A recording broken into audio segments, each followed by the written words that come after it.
Okay, so in this video, we're going to take a look at the first type of socialism, which is often referred to as utopian socialism. Now, the reason it's called utopian socialism is that it believes, people that believe in utopian socialism, it believes that capitalism is bad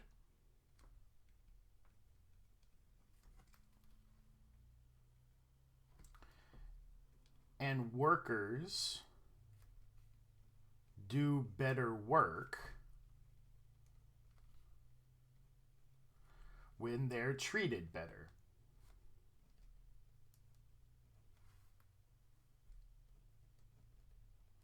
So all of these people that we're going to talk about basically believe in this. Capitalism is bad, workers do better when they're treated better. In fact, all socialists believe this. Here's where the difference comes in. These guys believe that this change will happen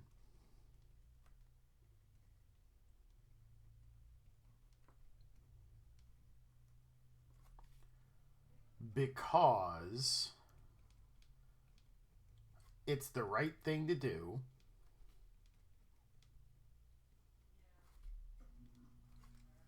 It's the right thing to do, and capitalists will be convinced.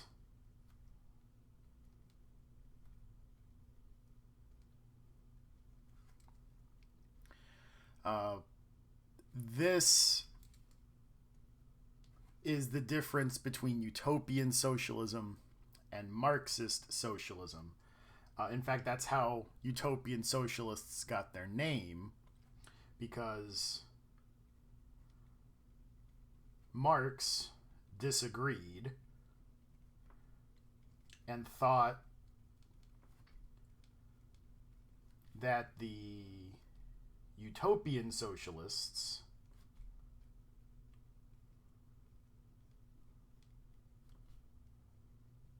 were naive and living in a utopia.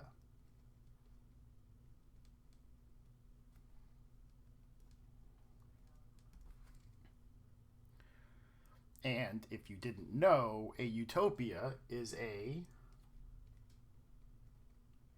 perfect society that can't exist.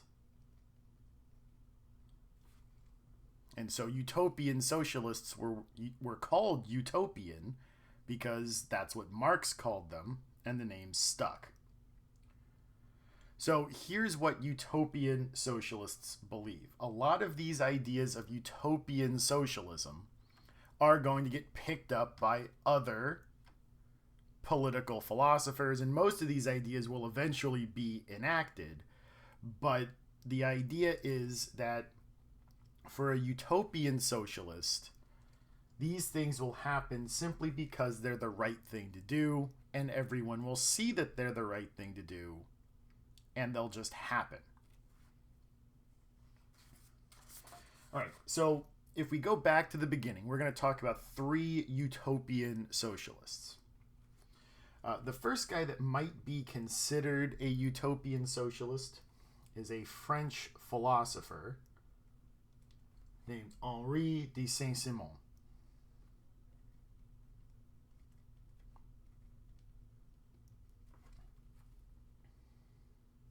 So he's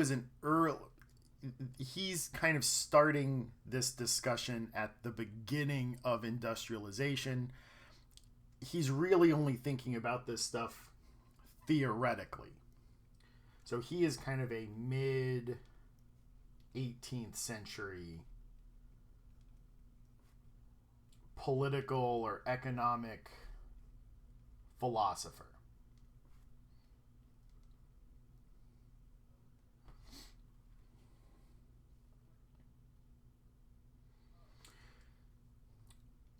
And at the heart of his thinking is that all people have merit as individuals,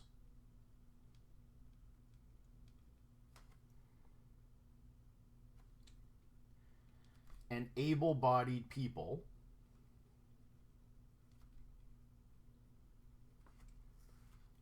contribute to society in their own ways.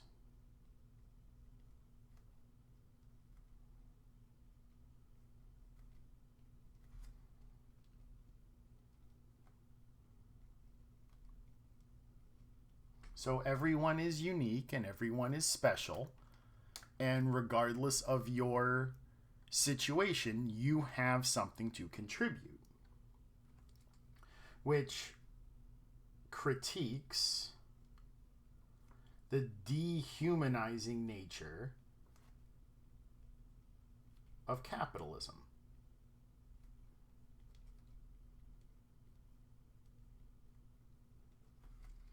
That you're not just a cog in the machine. You have something to contribute. And these ideas would go on to influence liberal philosophers like Mill and Bentham, with their ideas of utilitarianism,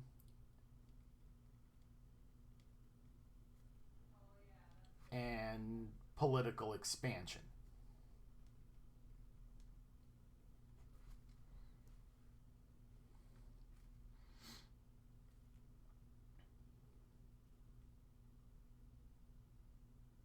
He also believed that government shouldn't get involved in the economy,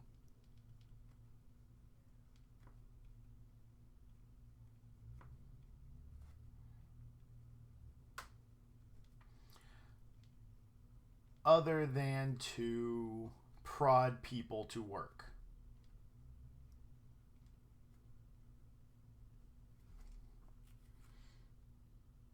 Which is kind of odd for a socialist.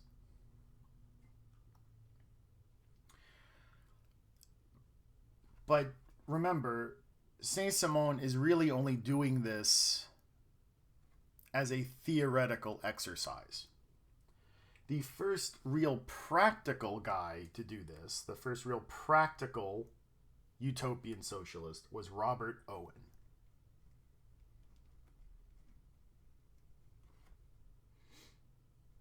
So Robert Owen was a British, and I believe he was Scottish, industrialist.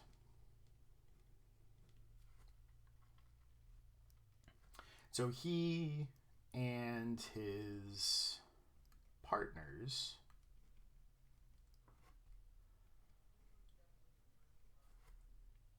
opened a textile factory.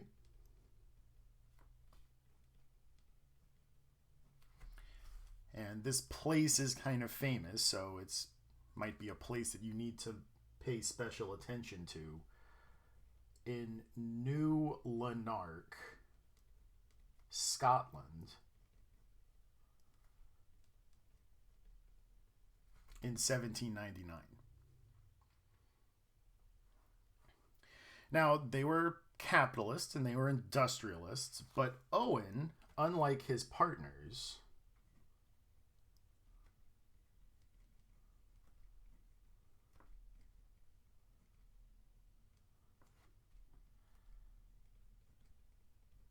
actually seemed to care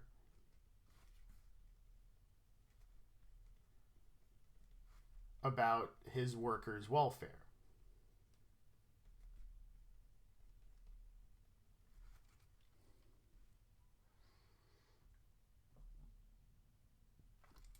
And because of that, his partners demanded that he buy them out of the factory. They didn't want to be involved in this anymore. And Owen did. So Owen now owns the factory outright. He had to get help to do this.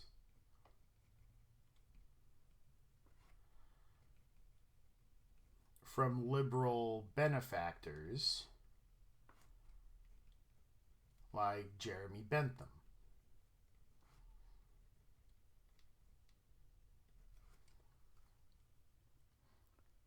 So now Owen is in charge of this factory all by himself, and he starts to, I won't say experiment, but he starts to try out some new ideas with his workers. And lo and behold, if you treat your workers better, they will do better. They will make you more money. So Owen tries out new ideas to benefit his workers,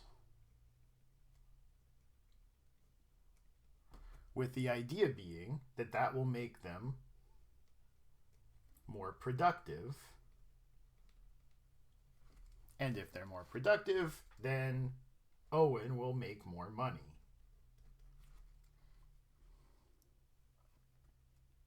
So, for example, he provided education to the children of the workers.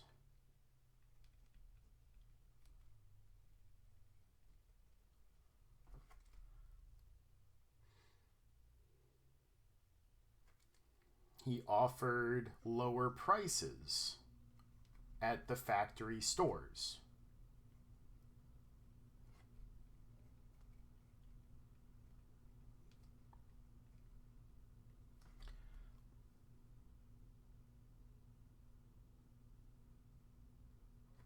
And he even pioneered the 8-hour workday.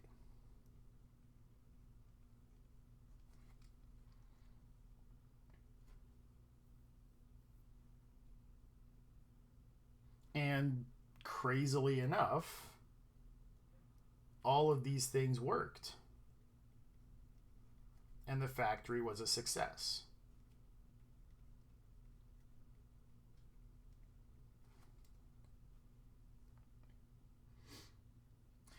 And this is where Owen starts to kind of go off the rails a little bit.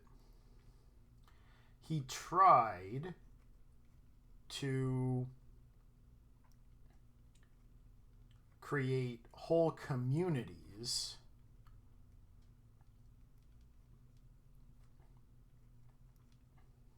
centered on the factory. Now, that's not the weird part, because there were lots of factory towns just like New Lanark that were kind of centered on the factory.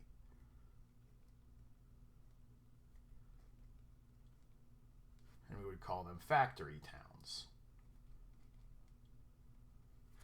That's not weird. Let me actually put that in the video. So New Lanark was a factory town, just like all these other factory towns, where the factory was the center of the town and everything fed off of it. What he's trying to do now is kind of create kind of constructed communities centered on the factory. So like everyone, and he's kind of keeping this at 1,200 people, would work and live and, recreate in the same big building.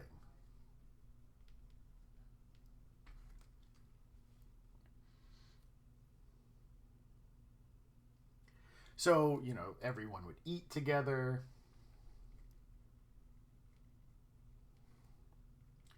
And raise the children together.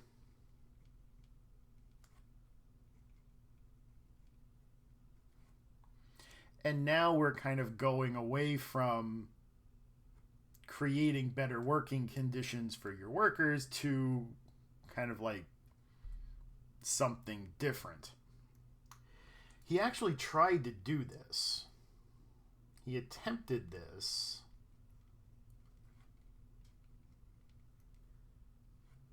in New Harmony, Indiana.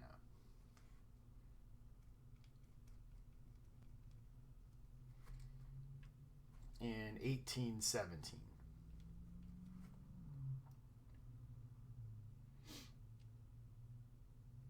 And it failed because his business partners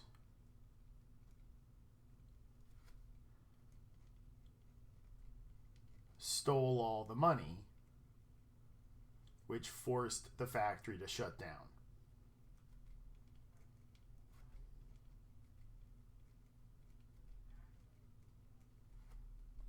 And Owen was forced to move back to Great Britain.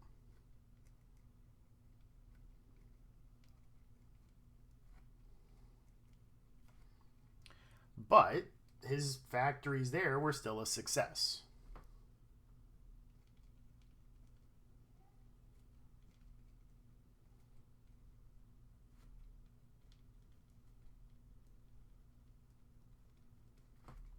So if we look back at Owen kind of with a measure of what worked and what didn't work, all of this stuff seems to work pretty well.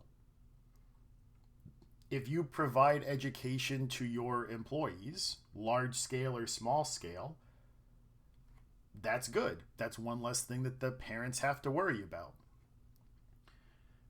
An 8-hour workday is now part of our everyday life.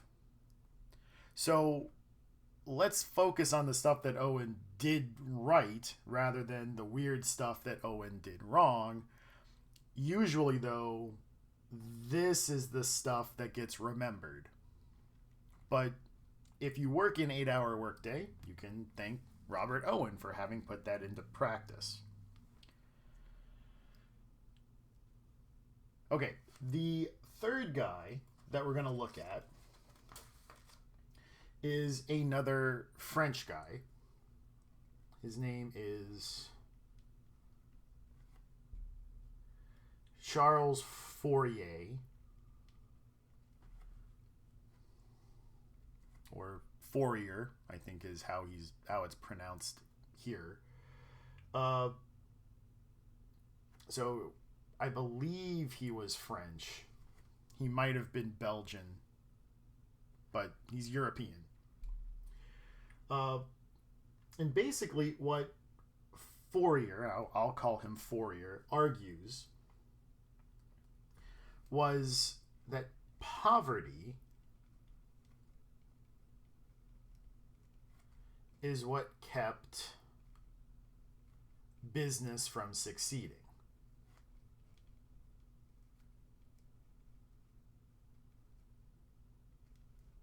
So he's kind of looking at this from the other direction, that if you have a really poor society, then you're not going to have workers that can work as effectively. So you've got to fix this underlying problem of poverty first, then you can have efficient and effective workers. So for him, the key to improving economic efficiency was higher wages. If we pay people more,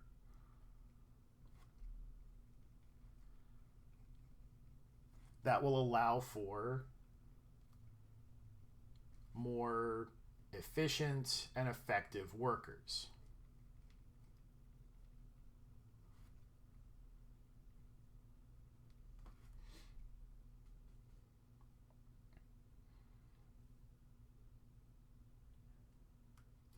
Now, a lot of what Fourier is trying to do doesn't really get off the ground because, like Owen,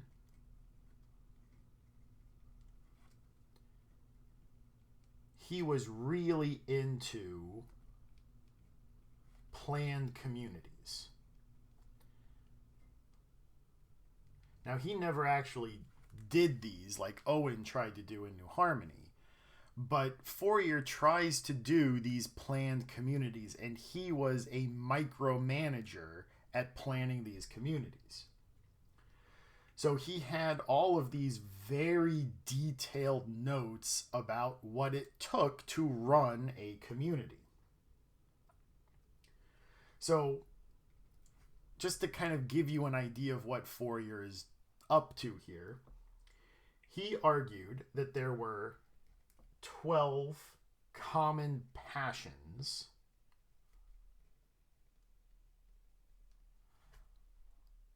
amongst people. So everybody has these passions, and you can kind of rank them.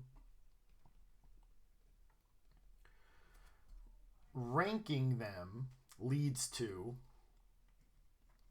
810 character types.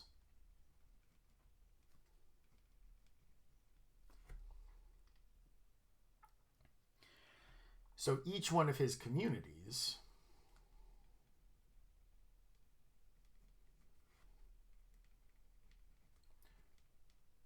would have 2 of each type. So each one would have 1,620 people, 1 man and 1 woman,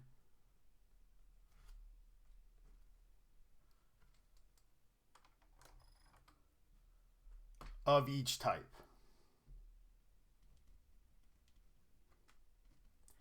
Now, I don't know how he was planning to find these people, but this is what he was arguing for.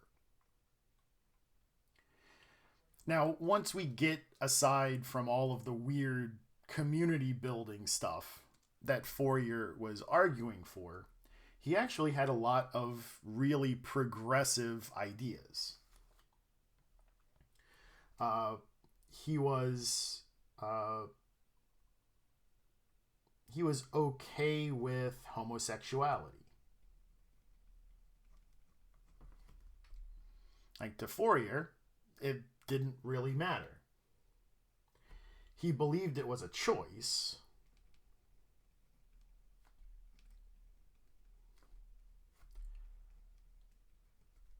but as long as everyone was willing, he didn't care.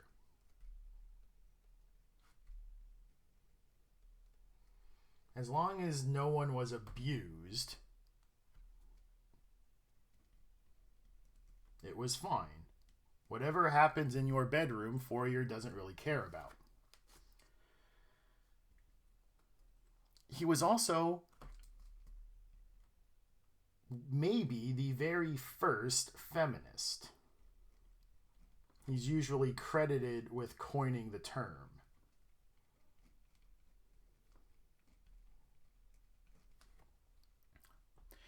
And unlike Rousseau, who was a very dominant thinker on this subject, Fourier believed that women could do any job.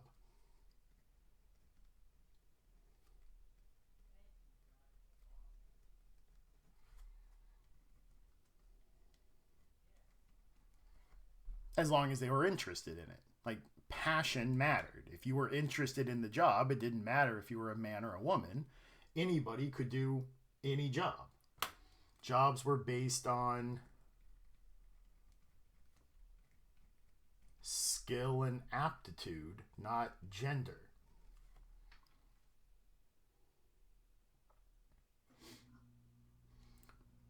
But also, he was very anti-Semitic. Let me actually spell the word correctly. He was very anti-Semitic. And he said that the Jews in his community would do the farming. because he had a negative view of Jewish merchants.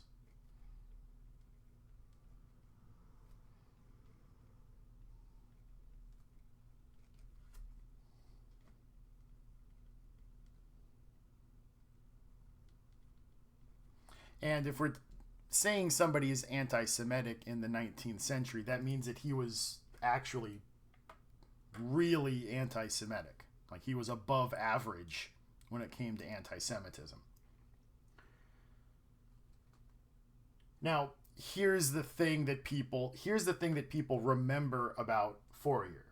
And this is the thing, like Owen, the thing that we make fun of rather than the stuff that actually mattered, like higher wages or feminism or even the anti-Semitism.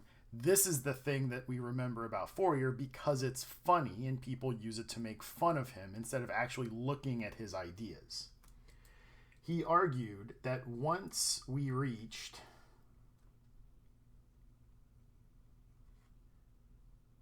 universal cooperation,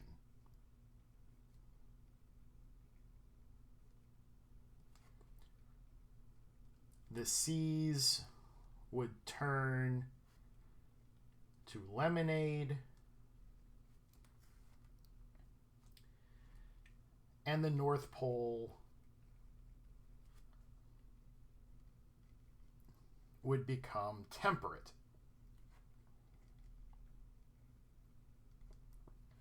Basically saying that we would reach a utopia.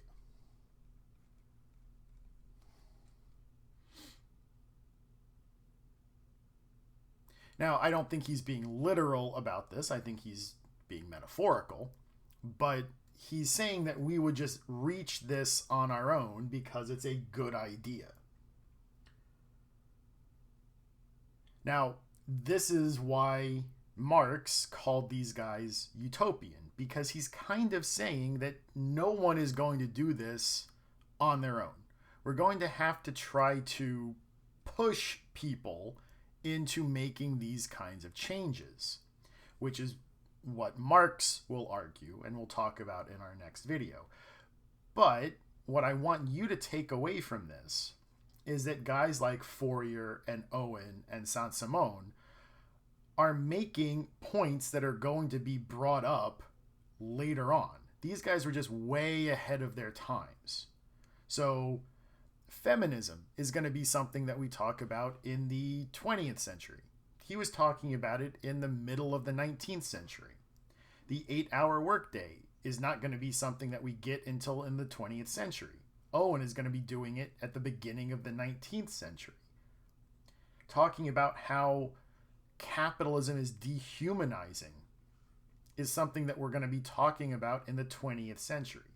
So these guys aren't supposed to be laughing stocks. We're not supposed to make fun of them for their weird pronouncements. They were really ahead of their time, and they just weren't appreciated when they were talking about this stuff. So in our next video, we're going to look at what Marx had to say about this and Marx's critique on utopian socialism. So until then, this is Mr. Nissen signing off.